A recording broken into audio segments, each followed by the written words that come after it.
Okay, this demonstration is on how to make lids for the lid jar assignment, and it's also to introduce you to the concept of throwing off the hump, which it's kind of a production potter's technique, but it's really helpful, I think, for this because a lot of times, and especially for beginners, you don't nail it on the first time.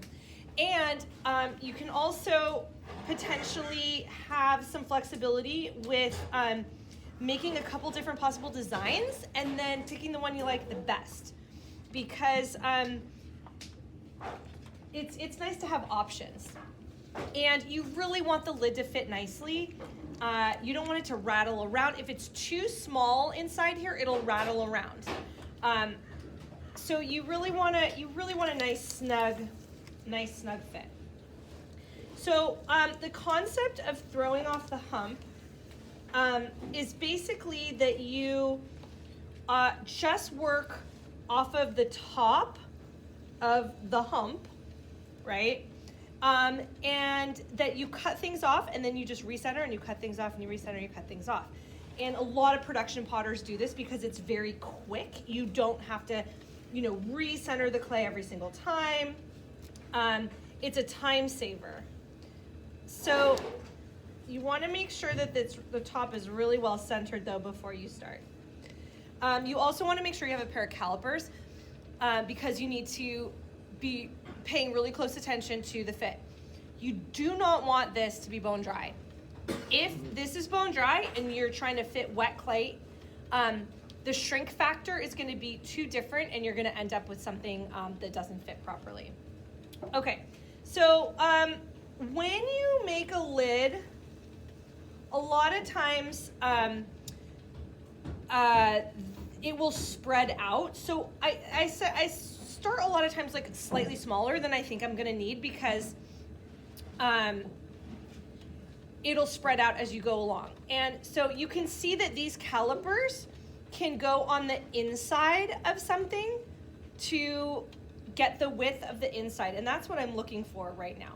So I'm like in the ballpark right there. So that's pretty good to start. And this is a fairly simple process. You need plenty of water, and I actually almost already started a little knob.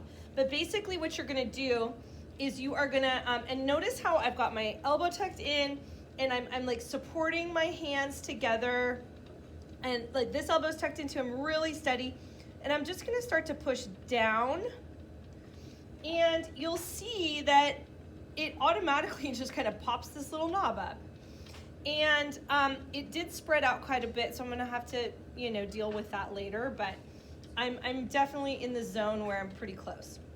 So if you're making a lid like this one, so this is probably one of the simplest lids you can make because the flange is basically part of the design. It drops down in there. You would basically just push down here and then slice it off.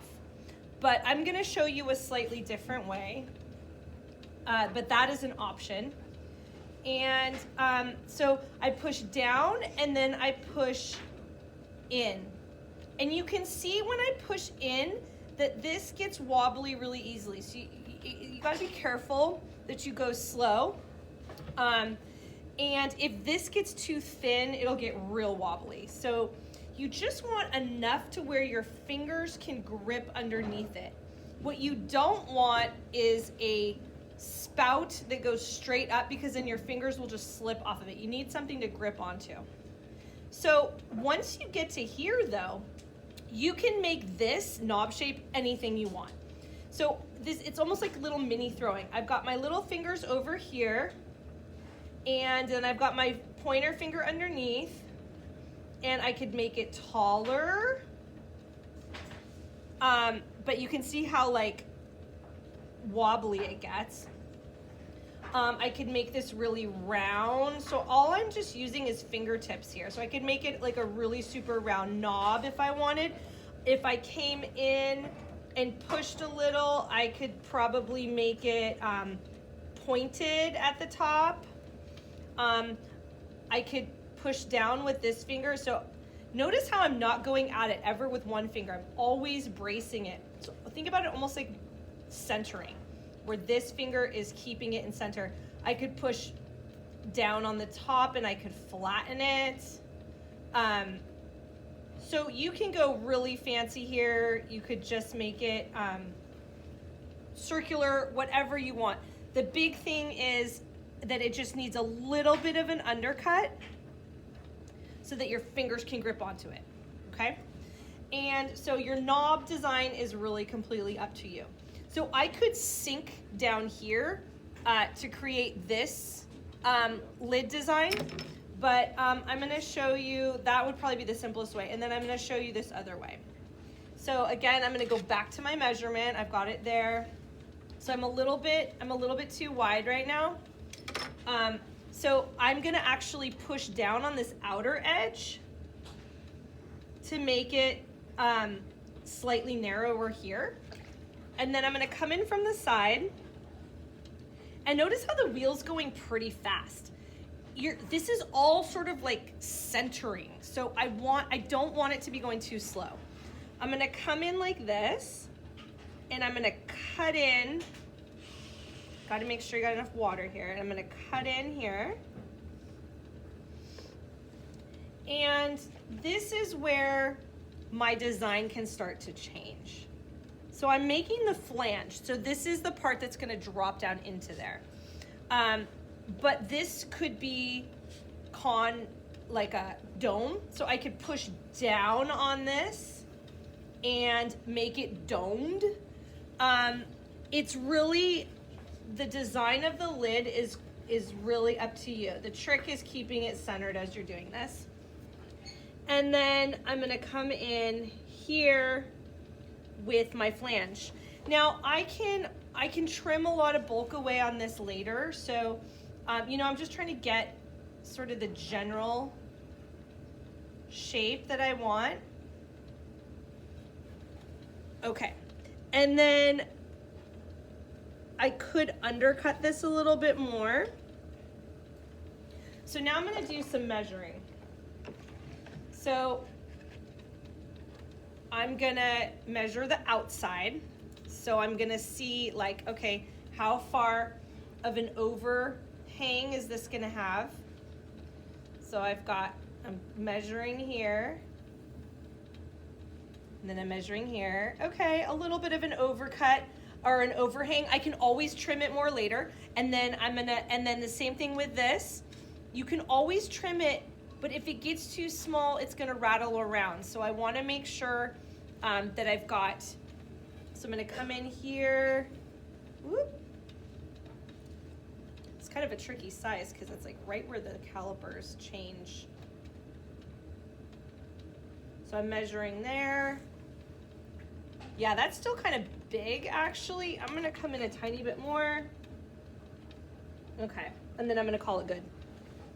All right, so I've got my lid. Then what I'm gonna do is I'm gonna come in and I'm gonna drop this down a little bit on the side here.